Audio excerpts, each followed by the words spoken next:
sur ma chaîne, au boudoir de Candy Shy. On se retrouve aujourd'hui pour la seconde vidéo de mes tops MM. Vous les aurez tout au long du mois de juin.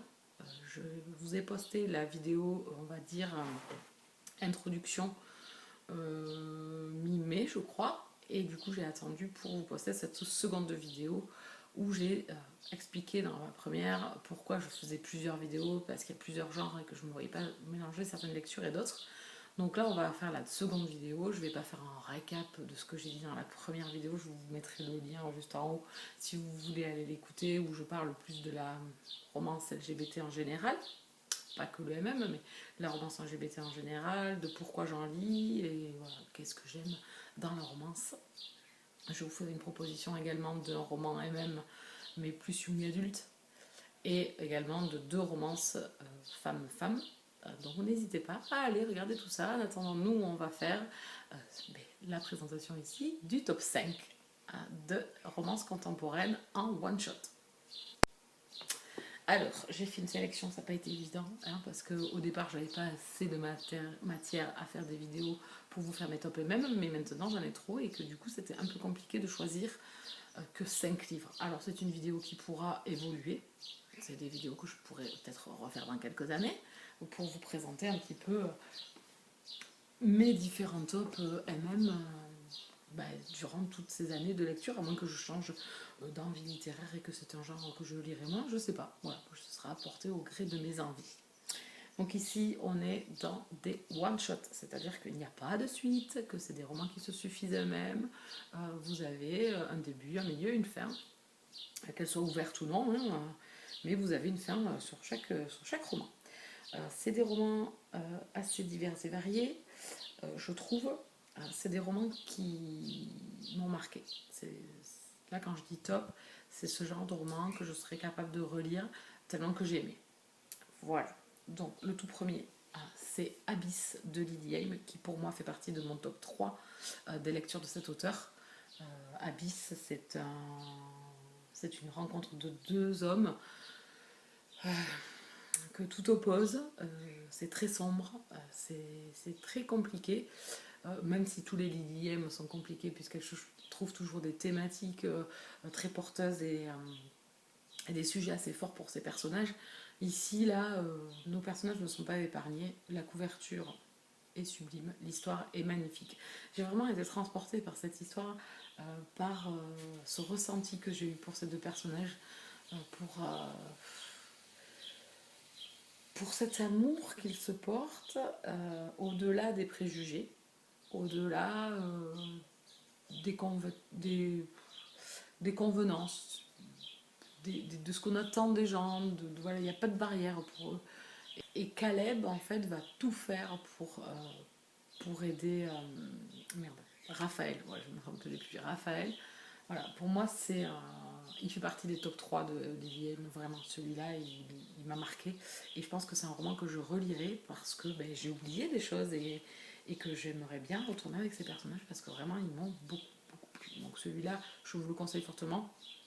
Alors, en Lily Haim, c'est peut-être pas celui le plus...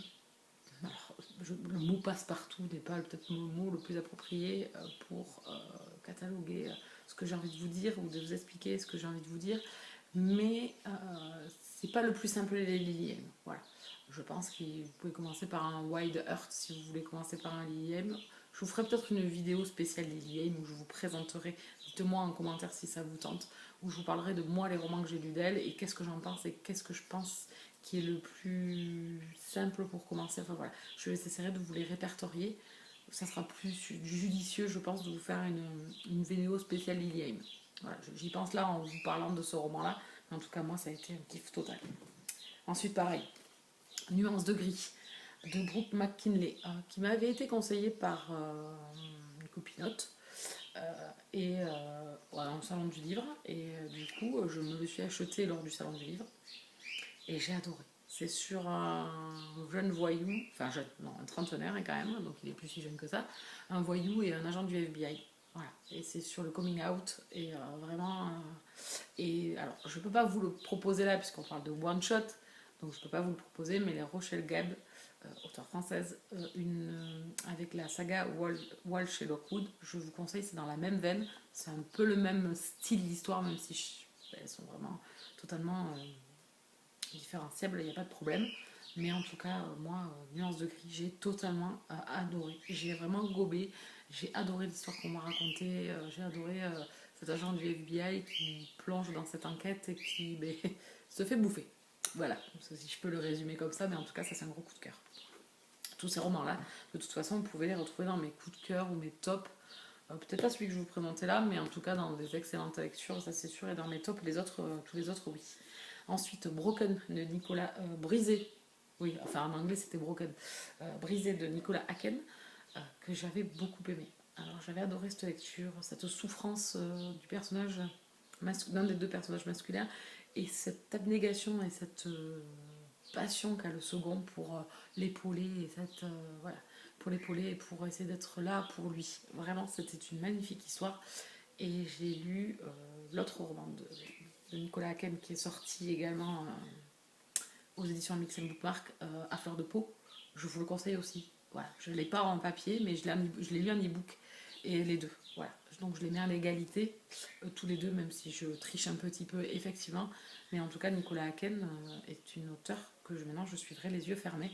Ces deux romans m'ont beaucoup plu, des histoires assez différentes sur des sujets tous les deux forts, problématiques des personnages, voilà, maladie, etc., addiction. Voilà, donc vraiment je vous les conseille, c'était d'excellentes lectures. Ensuite, Patriote d'Amélie Séastier.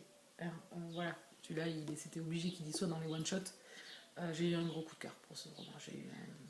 Voilà, je l'ai lu en 2017, je crois, ou 2018, je sais plus. 2018 peut-être. Voilà, c'est gros kiff. Je le relirai parce que j'ai oublié plein de choses et que j'ai tellement aimé que j'aimerais bien retourner avec les personnages. J'avais eu tellement une boule d'émotion.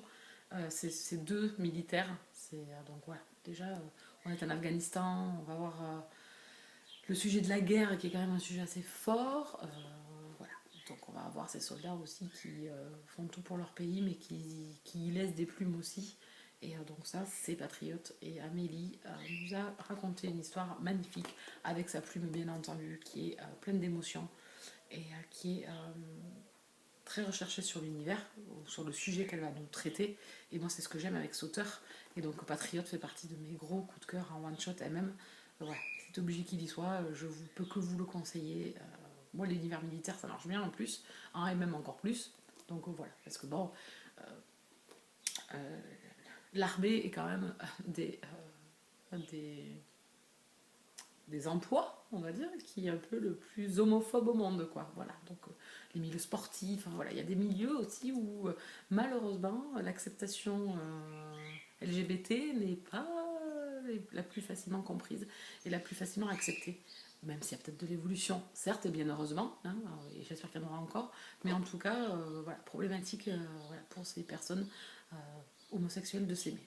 Et ça, dans ce livre, c'est exactement ça, et j'ai adoré. Et le dernier que je vais vous présenter, on l'a pas beaucoup vu passer, et malheureusement, et je peux que vous le conseiller, ce roman, c'est une pépite, c'est un huis clos dans le fin fond de l'Alaska, avec deux personnages totalement différents, un ermite qui se cache et un jeune mannequin ou acteur, je sais plus trop ce qu'il était, pareil que je relirai parce que j'ai oublié plein de choses, mais Sauvage d'Adrienne Wilder, c'est un énorme coup de cœur. Ce roman en MM, je l'ai kiffé, vraiment, je l'ai kiffé, je l'ai adoré, voilà, je l'ai bouffé. Voilà, cette romance, elle est géniale. On a droit à un huis clos, un jeune homme qui part en avion pour un spot publicitaire et son avion se crache en Alaska et les personnes autour de lui sont mortes. Et il se fait recueillir donc par un ermite au fin fond de l'Alaska qui se cache, pourquoi, comment, on ne sait pas, donc il faut le découvrir. Et une romance va débuter entre eux et des mois et des mois et des mois vont passer, donc franchement, il est trop bien. Ce livre, je ne l'ai pas beaucoup vu passer, erreur, parce qu'il est génial. Et c'est une auteure que je n'ai pas encore eu la chance, enfin, la chance, si, je peux la provoquer, la chance, mais que je n'ai pas encore relue. Et bon, voilà, et j'ai très envie de la relire sur autre chose. J'ai noté d'autres romans d'elle, et voilà, donc j'ai hâte de la redécouvrir.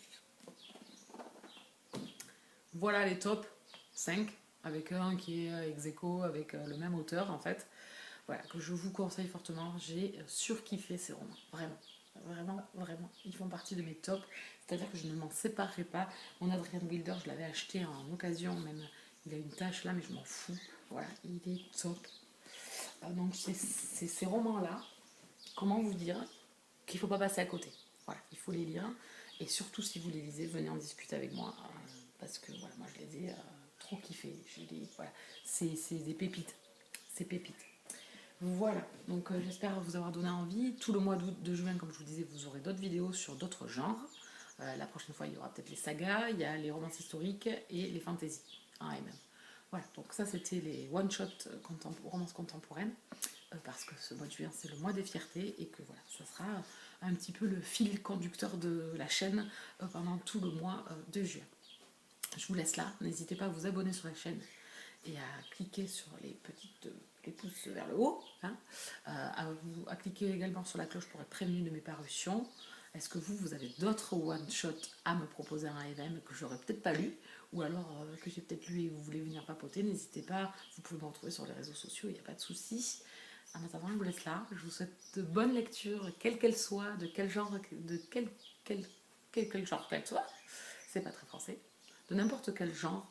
Faites-vous plaisir, lisez ce qui vous fait plaisir. Et moi, je vous retrouve très vite dans une prochaine vidéo. Bisous, câlins.